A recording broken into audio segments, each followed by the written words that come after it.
We are not asking for a discount. I know. I am offering you a discount.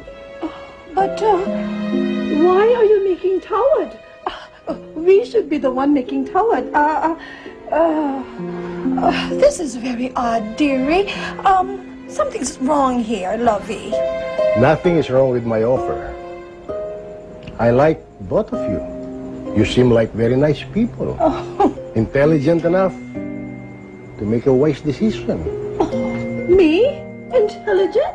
Smart? I think I like that. You know, I think he is right, honey. That you're intelligent and smart? That we can buy a lot of things with the 2 million. Remember my dream car, the Chevrolet? You can buy it for me now. You know the Chevrolet. You mean Chevrolet? Whatever. Basta yung mamahalin. Okay. Okay, good. Well, you just made a very good offer, Mr. Dionisio. Oh, goody lovey. I think the decision has been made. We will take the house. Oh, that's very good. Wonderful. So we'll just fix the papers to transfer ownership immediately.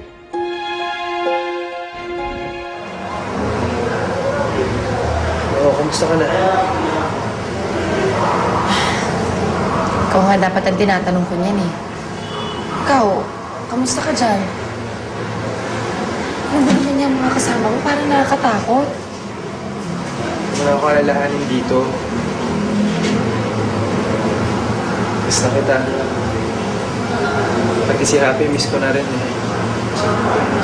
Asan nga pala si Happy? Ba't di mo siya kasama? Ha?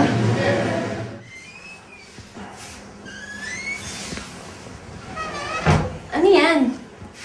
Ito? Ito ang tinatawag na Berlin Wall. Yan. Great Wall of China. Wall of Intramuros. Ayos ba? Ibig sabihin para saan yan? Hindi, para mapanatag yung loob mo. Kasi baka sabihin mo, binobosohan kita eh. Siyempre, ayaw kong makita yung naglalaway ka, di ba? Habang natutulog. Di ba, pangit? Ang yabang-yabang mo. Joke lang. Ikaw naman, no? Bibiro lang naman ako eh.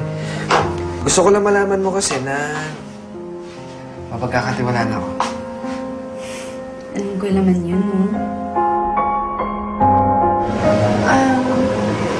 May problema ba? Anong nangyari kay Happy? Hindi, wala. Walang problema. Iniwan ko kasi si Happy sa bahay kasi naglalaba siya eh. Nilalaban niya yung mga damit niya. Para bahala sa kapatid ko ah. Alam mo namang alaga ko yun eh. Huwag siyang papabayaan habang dito ako ah. Oo naman, Bernie. Kaalagaan ko si Happy.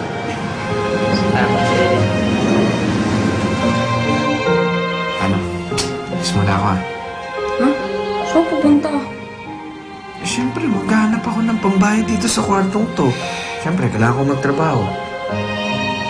Pwede rin naman magtrabaho para makatulong sa'yo eh. Ako hindi na. Ako nang bahala sa'yo.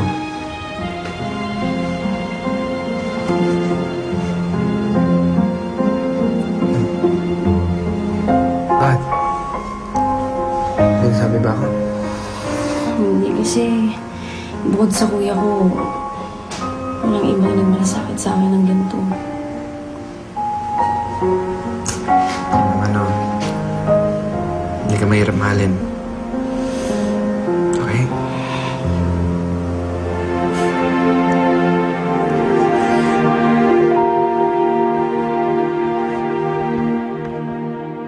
Keep safe.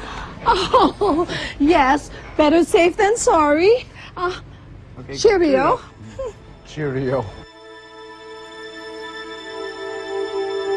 Tay, Medyo nagulat ako dun sa desisyon nyo. bakit? May problema ba sa desisyon ko? Medyo magiging maliit ang hatian natin yan. Ang pagbibenta ko sa bahay nito ay katumbas ng pagtalikod ko sa iyong ina. At sa lahat ng masasamang alaalang nangyari sa bahay nito, kahit ibenta ko ito ng piso, gagawin ko. Mawala lang siya sa landas natin.